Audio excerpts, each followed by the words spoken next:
అందరికీ నమస్కారం.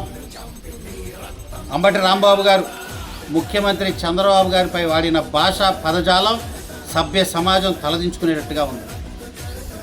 24 గంటల్లోగా అంబటి రాంబాబు గారు బహిరంగ క్షమాపణ చెప్పాలి. చెవులు పట్టుకొని లెంపలు వేసుకొని గుంజీలు తీసి ఇంకెప్పుడు ఆ భాష వాడనని చెప్పాలి. లేకపోతే తెలుగుదేశం పార్టీ కూటమి కార్యకర్తల ఆగ్రహానికి గురికాక తప్పదు.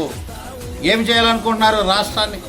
రాష్ట్రం ప్రశాంతంగా ఉన్నా, ప్రజలు సుభిక్షంగా ఉన్నా, సుపరిపాలన జరుగుతూ ఉన్నా మీకు కడుపు మంటగా ఉంది వైకాపా శ్రేణులారా. మరి ముఖ్యంగా జగన్మోహన్ రెడ్డి ఈరోజు మీరు అధ్యక్ష పదవిలో ఉండి, పార్టీ అధ్యక్ష పదవిలో ఉండి మీరు ఇవన్నీ ఎంకరేజ్ చేస్తున్నారు. అందుకనే ఈరోజు అచ్చోసిన ఆంబోతుల్లాగా అంబటి లాంటి ఆంబోతులు రోడ్డు మీదకి వచ్చి ఇష్టానుసారంగా బూతులు మాట్లాడుతున్నారు. అందరికీ తెలుసు, ప్రజలందరికీ తెలుసు మీది బూత్ పార్టీ అని. మీది బూత్ పార్టీ అని మీరు ప్రజాస్వామ్య వ్యతిరేక కార్యక్రమాలు చేస్తారని ఈరోజు ప్రజలందరికీ తెలుసు. కానీ ఈ రకంగా రోడ్డు మీదకి వచ్చి ముఖ్యమంత్రి స్థాయి వ్యక్తిని ఆ రకంగా బూతులు మాట్లాడటం నిజంగా ప్రజలందరూ చీకొడుతున్నారు.